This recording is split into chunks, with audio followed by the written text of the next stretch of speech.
एक बार फिर से मैं जितेंद्र कुमार सशक्त भारत चैनल पर आपका स्वागत, अभिनंदन, सलाम, दुआ करता हूँ। हमारे साथ हरिकेश्वर सर पाटलिपुत्रा लोकसभा से शोषित समाज दल के प्रत्याशी हैं। उनके बगल में पटना हाईकोर्ट के वरिष्ठ अधिवक्ता महंत माझी सर हैं। आइए जानते हैं कि पिछले दिनों हमारे प्रधानमंत्री मोदी जी ने कहा था कि धर्म के आधार पर हम आरक्षण नहीं बढ़ने देंगे। तो सर आपसे जानना चाहेंगे, क्या आप इस पर अपनी राय रखते हैं? क्या मोदी जी सही कह रहे हैं? देखिए, मोदी जी आज पेपर में जो आया है, उन्होंने ये कहा कि धर्म के आधार पर हम दलितों का और जो पिछड़ों का आरक्षण है उसको बांट के हम मुस्लिमों को नहीं, अल्पसंख्यकों को नहीं देंगे धर्म के आधार पर। ठीक है, कहने का मतलब उनका ये था कि एक तरह से हिंदू मुस्लिम का जो उनका एजेंडा है चुनाव के वक्त, एन चुनाव के वक्त, उसको ये फेंक कर मानना चाहते हैं कि हम मुस्लिमों के खिलाफ हैं। ठीक है, हम मुस्लिमों के खिलाफ हैं और हम दलित और पिछड़ों के साथ हैं। ये एक तरह से नैरेटिव सेट करने का उन्होंने मैसेज देना चाहिए और मैसेज मानने के दिया है। लेकिन अब सच्चाई कुछ और है। अरे बिहार में आप देख लीजिए, बिहार में भी आरक्षण है, ओबीसी का आरक्षण है, ईबीसी आरक्षण है और अल्पसंख्यक भी उसमें है, अल्पसंख्यक है उसमें, बिल्कुल है सर। तो मान लें कि जो पिछड़ापन का जो परिभाषा है, जो पिछड़ापन का परिभाषा है, उसमें अगर मुस्लिम आते हैं तो कहाँ दिक्कत है आपको भाई? आप मिला भी है, बिहार में एनडीए की सरकार है, आपकी भी सरकार है, फिर भी यहाँ पर है मैक्सिमम अति पिछड़ी जो जातियां हैं मुस्लिम की अधिकतर अति पिछड़ी जाति में है। तो ये कहने का माहौल बनाने का क्या मतलब है?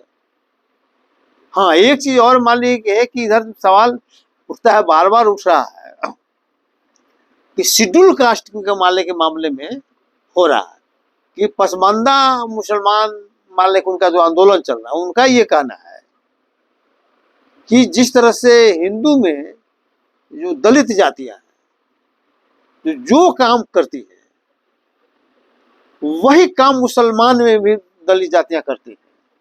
तो फिर उनको अनुसूचित जाति का दर्जा क्यों नहीं है? और इसलिए आधार पर लोग कहते हैं कि जो संविधान का अनुच्छेद 341 है वो सांप्रदायिक है, वो धर्म के आधार पर, जबकि वो ऐसी बात नहीं है। उनका ये आरोप है, वो कहते हैं ऐसा। अगर वो मान लें कि होता है तो उसके हिसाब से अगर है तो मोदी जी को बात को हम लोग सही मान सकते हैं, वो वहां तक मान लेंगे ठीक है। इसलिए कि पसमानदा करने का मतलब कि भाई अनटचेबिलिटी जिसके साथ हुआ वही शेड्यूल कास्ट है। तो अगर पसमानदा समाज के साथ अगर उसके साथ अनटचेबिलिटी का व्यवहार रहा हो, अगर उसको साक्ष्य मिला तो लाइए आप। काम के आधार पर तो शेड्यूल कास्ट का वर्गीकरण है ही नहीं है। जो आप आधार बनाते हैं कि जो काम इधर के लोग करता वही काम वहां भी करते हैं। मतलब सर आपका कहने का है कि जैसे मान ली इधर हिंदुओं में भी धोबी है, हाँ हाँ, रविदास चमार है, हाँ, और उधर भी धोबी है, चमार है, ठीक है। तो वो धर्म के आधार पर उनका कहना नहीं, उनका कहना है कि चूंकि इधर का चमार, हिंदू का चमार जो काम करता है, जो धोबी काम करता है, वही काम मुसलमान का मान लीजिए कि धोबी भी करता है, वही वो भी करता है। तो जब यहाँ पर कोई शेड्यूल कास्ट का दर्जा अलग दिया हुआ है तो मुसलमान में जो है तो उसको उसका दर्जा क्यों नहीं मिला? ठीक है, ये मान लें उनका प्रश्न है और देखने में सुनने में लगता है कि नहीं, उनका कहना तो जायज है। लेकिन अगर सवाल ये नहीं है तो सवाल क्या कि जाति के आधार पर या काम के आधार पर, जाति के आधार पर या काम के आधार पर शेड्यूल कास्ट का मालिक लिस्ट है? इसका जब सवाल आएगा तो न जाति के आधार पर है न काम के आधार पर, ये तो अनटचेबिलिटी के आधार पर है। एक ही जाति का आदमी एक जगह शेड्यूल कास्ट में, हिंदू में ही, और दूसरी जगह शेड्यूल कास्ट में नहीं है। इसका मतलब है कि जहां पर उनके साथ अनटचेबिलिटी का व्यवहार हुआ वो शेड्यूल कास्ट हो गए, और जहां अनटचेबिलिटी का व्यवहार नहीं हुआ शेड्यूल कास्ट नहीं रहे। कास्ट कोई रहे, उससे कोई अंतर नहीं पड़ता है। और फिर एक सवाल उन लोगों द्वारा उठाया जाता है कि जैसे मान लीजिए 9 बौद्धों को जिस तरह से आपने बौद्ध में भी तो अनटचेबिलिटी नहीं रहा है, तो फिर बौद्ध को कैसे दे दिए? तो ये लोगों को भुलवाने वाला बात। तो किन बौद्धों को मिला है? उन बौद्धों को मिला है, 9 बौद्धों को मिला है जो ऑलरेडी शेड्यूल कास्ट के सूची में सूचीबद्ध थे जी और बाद में उनके द्वारा बौद्ध धर्म स्वीकार किया गया, ठीक है। जी और उनको वहां से एक तरह से उनको सर्टिफिकेट नहीं मिल रहा था शेड्यूल कास्ट को बौद्ध धर्म स्वीकार करने के कारण।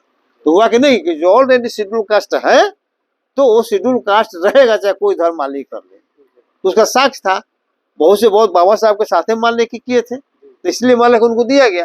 अब मुसलमान के साथ हमको नहीं लगता है कि मुसलमान कोई स्वतंत्रता प्राप्ति के बाद 1950 के बाद जब शेड्यूल कास्ट का लिस्ट बना तो मान ली कोई मुस्लिम धर्म स्वीकार किया, ऐसा तो हमको नहीं कुछ दिखाई दिया।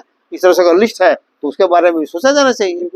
तो उस परिप्रेक्ष्य से दृष्टि देखिएगा तो मान लीजिए कि मोदी जी का कहना अपने जगह पर सही है। इसके बावजूद भी इलेक्शन के समय इस चीज को करने का मतलब इस सांप्रदायिक रंग में चुनाव को रंगने का समान है, ये मान लीजिए कि खेदजनक है और उसका जितना निंदा किया जाए उतना कम है। तो साथियों, अभी आपने हरिप्रसाद सर से इस मुद्दे पर उनकी विशेष बातचीत मेरे द्वारा सुनी। मिलते हैं किसी अन्य विषय पर। जय भीम, जय भारत, जय संविधान।